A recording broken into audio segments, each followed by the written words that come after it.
We're going to talk to you about method feeders now, and I've enlisted our Mr. If It Swims, Catch It, Ali Hamidi, who's very well connected on the match circuit, to talk to us about mixes. But first of all, I'm talking to you about the feeders themselves. This is the original bait up method feeder. It's called bait up because one of the fins is made of lead, so it will always fall one way.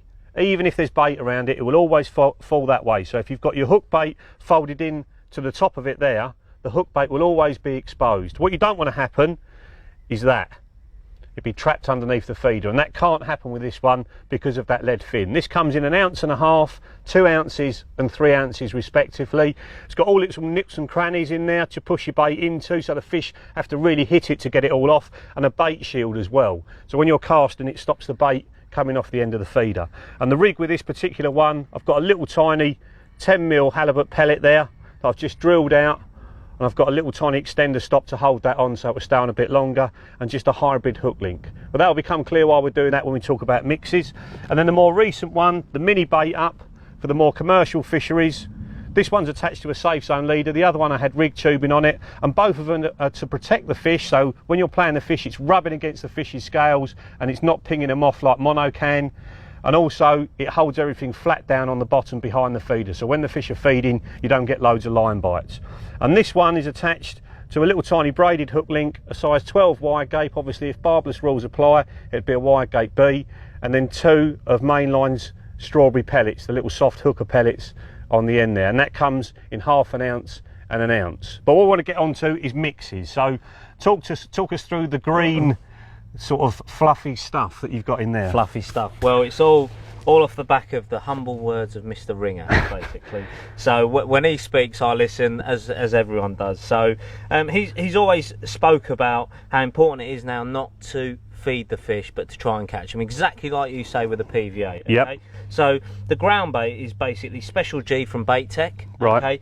I've put in the addition of a new one from Mainline. It's called the Activated Fish Mix. Okay, and there's lots of little lumpy bits of fish meal in there, so it just smells. It's carpy, yeah. You've got to use it. And then the important thing is not to have too much loose feeding. Okay, I've got literally in that sort of 1/2 kilo of mix, I've probably got a handful of 3mm halibut pellets. Right. And backing that up is another handful of the strawberry expander pellets from Mainline. So hardly anything really. Right. And if you're looking at, Dan, that, you know, just have a look. It's dust with a sprinkling of little pellets. So right. The only thing there for them to eat is the hook bait. Is that fella. Right. Yeah. So you know, when the dust has come up, right, they're on it. And how long's that lasting on the feeder then? Well, what Steve's always said to me, and a lot of the top match boys have said, 90 seconds, okay? Really? They're casting it out. If it's not gone within 90 seconds, it's straight back in. And a lot of the time, they won't even leave it out for 30 seconds to start with. It'll be out, whisk it off to get the feed off, back in, and they'll do that for 8 or 10 casts until they've got a little bed down, and then out will go the feeder, periodically, every 90 seconds. Right. Same as the bagging waggler, how they started all that, you know. Mad. Yeah. I feel like I've been here for 90 days. Yeah. About 90 seconds. Exactly. Cool. So that one, you just, I take it, you're just moulding the feed round it. What about how do you have the bait in it or out of it? What works best? Yeah, that's another really interesting subject.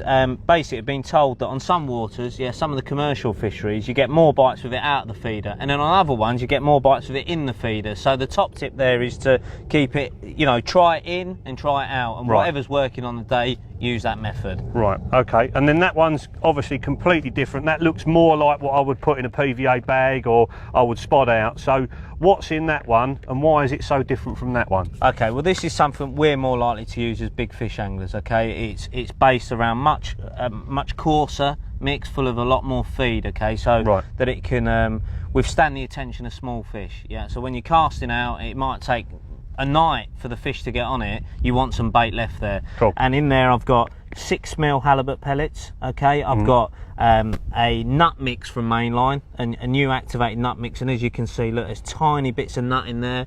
Okay, we've got ground bait, response pellet, and then once I've scalded that whole lot up, okay, and it's starting to bind, I'll then add some party blend. I've added the Bait Tech Aniseed party blend, and you know, and a bit of Mayplate juice. And if you smell that, mate, that's not bad, is it? Oh, mate, that's all spicy and God, that is extremely carpy, as we say, isn't it? Yeah. Cool. And I think it's important if we show the audience what it looked like if you're casting it into thick weed, because that would be okay. a really effective way of doing it. Right, so correct me if I'm wrong here, because I don't use the method hardly at all. I've used it a couple of times. A little bit in the palm of your hand, press the lead weight into it. Yep. And then a bit more on the top, and then mould it so it's roughly the same all the way around the feeder. Yep. And am I right in saying you could even cast that out as it is now with the hook bait out of it? Absolutely, yeah. But Or- don't strike when the old bobbin's going up and down, because Right. that can happen. I'll start headbutting the feeder. Right. Yeah, until Cool. it screams off. Wait yeah. until it screams off. Yeah. Or then you could fold it back like that if you wanted to. Yeah. And then put a bit more feed on top of it. And if you were going to chuck that into weed, like they do on places like Horseshoe, that's the way to do it. And even like that, that's only going to fall one way, and no bait's going to come off that until it hits the bottom. Definitely not, mate. Yep, until a big carp comes and chomps it up. Excellent. Well, I'm going to have a bit more of a go with the method this year. We've got a guy that we've just taken on as a consultant who I'm not going to tell you about, who only fishes the method. So maybe this time next year I'll be talking about a load of big fish caught on the method.